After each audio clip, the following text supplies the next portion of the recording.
Em meio às últimas tensões diplomáticas, a Venezuela aproveitou e manifestou solidariedade ao Brasil e condenou as explosões do Supremo, como qualquer pessoa civilizada, que não é o caso do Maduro. Em comunicado, o regime afirma, entre aspas, estes fatos demonstram mais uma vez o perigo que representa o avanço da onda fascista e, olha a cara de pau, e antidemocrática, que valentes das redes sociais e outros mecanismos de comunicação massiva de extrema-direita global tenta inocular em nosso continente para produzir desestabilização e caos social. Fecha aspas. Primeiro só, vamos dar um segundinho, vamos dar repercutir um pouco isso. Paulo Loyola, você é uma pessoa muito culta, preparada, inteligente, mas me desculpe, o Maduro é um fascista, um ditador antidemocrático, está prendendo pessoas sem o devido processo legal, ameaça de tortura, expulsou o candidato que virtualmente venceu as eleições, roubou 73% das urnas e não as apresenta. É um político de extrema-direita, ditatorial, que usa do marxismo para implantar um regime fascista na Venezuela. E vem aqui querer dar lição de moral. Ele faz coisa muito pior lá na Venezuela. Ele manipula o poder judiciário. Mas eu quero muito te ouvir. Primeiro, obrigado pelas palavras carinhosas, pelos elogios, Capês. Não tem muito o que ser dito sobre Venezuela, para além do que já foi dito. Agora, quero fazer um complemento da fala anterior e reforçar meu ponto. Do ponto de vista do direito, me parece que vocês estão perfeitos, tá? E eu não estou aqui questionando ou pedindo... Saiu da minha boca, por exemplo, um pedido de prisão para Bolsonaro por ter incitado, ainda que eu ache que houve poucas consequências jurídicas para todos os ataques que foram feitos à democracia por parte do ex-presidente. Agora, sob o ponto de vista de para onde estamos caminhando com a nossa democracia, sob o ponto de vista da nossa reflexão de para onde gostaríamos que ela fosse, a gente precisa sim ter uma reflexão crítica e parar de passar pano para a direita quando ela é sim responsável. E Jair Bolsonaro não está sozinho nesta missão, entra junto com outros atores que têm composto esse conjunto de ataques às instituições democráticas de direito, com os quais, sim, vocês que são do direito, eu sou a única pessoa aqui não formada em direito na mesa, deveriam estar e muito preocupados. E me estranha a gente querer o tempo inteiro, principalmente quando se trata da direita, dizer que não, peraí, veja bem, tem que investigar, calma, não é bem assim. Aí vocês invocam até direitos humanos. Vocês lembram? Aí nesses momentos há uma grande lembrança sobre os direitos humanos. Quando é a direita que está sob ataque, quando é, na verdade, elementos ligados à direita que estão expondo a violência que foi pregada ao longo dos últimos anos. Então, é isso que a gente está vivendo no Brasil hoje. É isso que está em discussão. Eu não estou pedindo uma consequência jurídica prática direta. Eu estou pedindo uma reflexão sobre os atos de alguém que ocupou a presidência deste país e que não deveria ter feito a quantidade de ataques que fez às instituições democráticas. E que isso tem consequência, como, por exemplo, um homem se explodindo em Brasília. Muito bem. Primeiro, deixar claro que aqui, Paulo Loyola, todo mundo aqui defende direitos humanos. Aqui não há ninguém que defenda a supressão de direitos humanos, obviamente. O direito humano é violado quando você tem organizações criminosas no país explorando o tráfico de drogas, tráfico de seres humanos, criando estados paralelos. E direitos humanos são violados quando o devido processo legal não é obedecido, quando uma pessoa é condenada sem ter a chance de defesa. Tudo isso é direito humano. E a preocupação aqui não é passar pano para a direita absolutamente, ou para a esquerda, ou para quem quer que seja. Cada um responda na medida da sua culpabilidade. A preocupação é que esses fatos servem de pretexto para que, como reação, haja manifestações de supressão de direitos humanos, de direitos investigados, do direito ao devido processo legal. Ou seja, que haja um certo oportunismo político-ideológico para, em cima desse fato, criarem-se vitimizações e, através dessas vitimizações, iniciarem-se ações supressivas dos direitos humanos. Vamos lembrar que o Partido Nazista na Alemanha começou a ganhar força quando foi incendiado o hashtag. que era o parlamento alemão. E isso foi usado como um pretexto para o crescimento do movimento nacional socialista. Vladimir Putin, logo que assumiu a presidência da Rússia, também teve um atentado terrorista, supostamente praticado por terroristas chechenos, que explodiu um prédio residencial inteiro. E aquilo serviu de pretexto para uma implantação de uma ditadura, uma democracia relativa. Agora, é fato também, e nisso você tem razão, o Supremo Tribunal Federal tem recebido muitas ameaças, isso é verdade, isso tem preocupado. O Supremo já recebeu cerca de 1.000 ameaças desde o 8 de janeiro de 2023. Então, claro que também é necessário coibir esse tipo de ação e de abuso nas redes sociais. Meu querido Wilson Pedroso, nós precisamos, acho que todos nós que temos algum tipo de participação em comunicação, contribuir para que haja uma serenidade no país, para que as pessoas se tranquilizem, se acalmem um pouco, para evitar essa polarização. A polarização é perigosa nos dois lados, tanto na ação quanto na reação. Wilson Pedroso. Capês, eu acho que as pessoas têm que ter mais tranquilidade. Volto a dizer uma coisa que eu sempre falo, que a política é feita do diálogo. Para mim, pouco importa se você concorda com a minha opinião, concorda com a opinião do B, com C. Respeita. E vou te ensinar uma coisa também. Se você quer combater o seu adversário, você tem que entender muito mais sobre ele do que de si próprio. Se você não consegue combater. Se você que não gosta da direita, você tem que entender como a direita pensa e age. Se você não gosta da esquerda, você tem que entender como pensa e como age.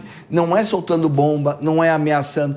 Tanto é que aqui nós estamos numa mesa com opiniões divergentes, às vezes parecidas, em alguns momentos divergentes, e ninguém sai na porrada. Às vezes leva um pouco o tom da voz, às vezes até quer dar uma cotovelada no Paulo Loyola aqui, mas tem respeito, é tudo na amizade, a gente desce aqui, toma café lá embaixo, todo mundo junto, porque a gente acredita que as opiniões diversas e diferentes não fazem parte de uma luta de rinha de galo, não fazem parte de uma... E é isso que as pessoas não têm que entender. Muitas vezes os ministros do Supremo tomam as suas opiniões porque também são invocados a tomar as suas opiniões. Infelizmente, muitas vezes não é a mesma opinião que você tem em casa, que você gostaria e a atitude que ele gostaria que tomasse. É muito ruim esse tipo de ameaça. Mas o país precisa caminhar para uma serenidade, para um equilíbrio. Não é possível continuar essa polarização, essa briga de direita e esquerda, com prioridades: desenvolvimento econômico, geração de emprego, combate ao crime organizado, que está crescendo de maneira avassaladora e assustadora. Enquanto nós ficamos nessa bolha direita e esquerda, e birutas como esse acabam praticando esse tipo de ação antidemocrática e perigosa, a criminalidade organizada continua crescendo, o déficit fiscal também, o desemprego, a inflação e assim por diante. E é preciso ter calma para a gente poder crescer. Cíntia Nunes.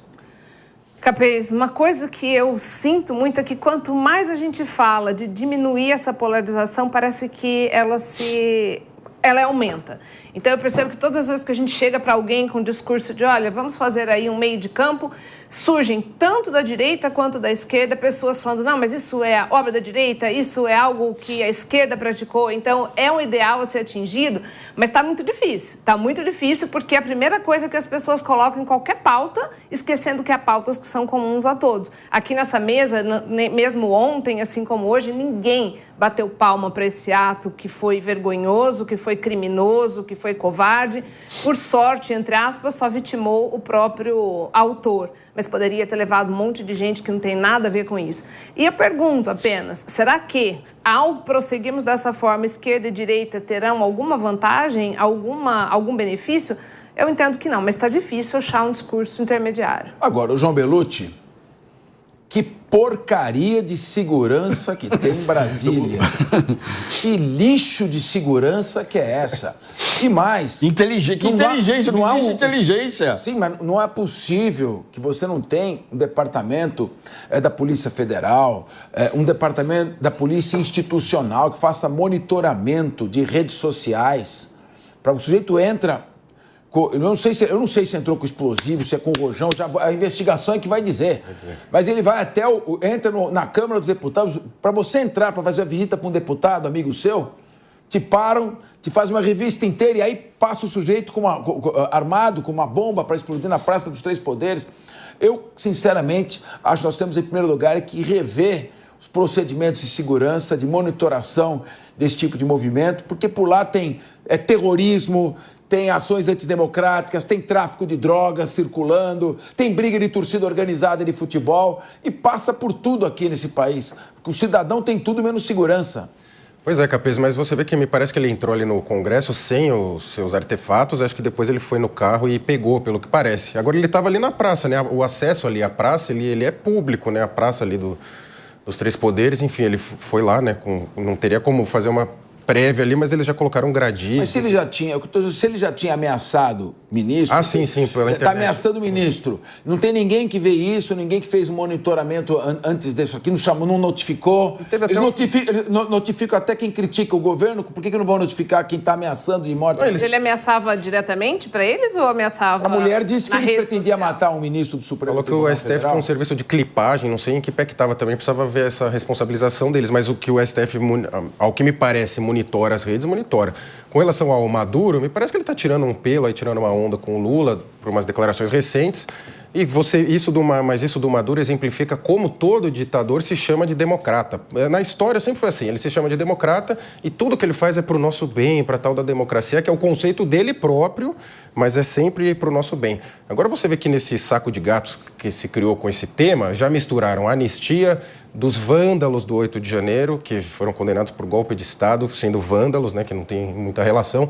Já se misturou outros temas, os juízes do Supremo falando sobre um tema do Congresso, então está muito confuso esse tema. O que eu lamento é que os deputados e senadores da direita tinham toda a chance ontem de ir no parlamento falar sobre esse tema, pedir investigação, pedir aos juízes que não se manifestem durante os julgamentos, né, sendo pagos para isso. Enfim, agora você vê que o Supremo ele desceu para o campo político, né? Ele está lidando com as consequências de descer para o campo político, palpitar sobre todos os temas, comparecer a eventos políticos que não deveria. O trabalho do juiz é julgar um processo que lhe é sorteado. Agora, eles vão lá, descem ao campo político, palpitam sobre tudo, vão em eventos internacionais, falar sobre tudo o que está acontecendo, mas aí tem as consequências, que são as críticas. E críticas jamais são ataques. Todos estão livres para criticar e, se exagerar, serão responsabilizados. E com relação à polarização, vejo que sempre houve, quando a gente está dentro da polarização, vencendo é legal. Quando está fora, aí não é legal. Então, quando era Aécio e Dilma, super polarização. Sempre teve essa disputa, direita e esquerda. É que com relação à direita agora, a direita... você não vai ter liberdade de expressão, não pode se manifestar, tudo que você pensa é criminoso. Agora, vamos fazer as pazes? Aí não tem como, né? A direita realmente está nas cordas, né?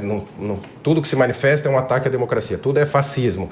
E tudo que a esquerda defende de autoritarismo é democracia, tá? Os conceitos aí estão sendo manejados de forma muito confusa. Agora, Paulo Loyola, é evidente, você faz uma análise política, né, do episódio. Você não é advogado, mas você é um homem que tem senso jurídico, né, tem lógica no seu raciocínio. Quando eu vejo um ato como 8 de janeiro, um ato deplorável sob todo aspecto, né, injustificável, eu sinto falta de uma investigação profissional que substitua um verdadeiro arrastão de prisões. Primeiro, saber quem é que planejou o atentado. Foi um planejamento profissional? Quem financiou esse? Esses são os primeiros que teriam que ser responsabilizados e apresentados à sociedade. Ou seja, os cabeças, os idealizadores, os financiadores desse tipo de ação. Quem eram aqueles que estavam liderando, os primeiros que ingressaram? Agora, no meio disso, muita gente estava ali, que tinha ido fazer um protesto, e era um protesto na cabeça deles pacífico, sem armas, acabou sendo colocado. É isso que o que eu quero dizer quando eu digo devido processo legal, individualização de responsabilidade, individualização de culpa. O direito diz que cada um deve ser punido por seus atos, na medida de sua culpabilidade. É assim que está no Código Penal.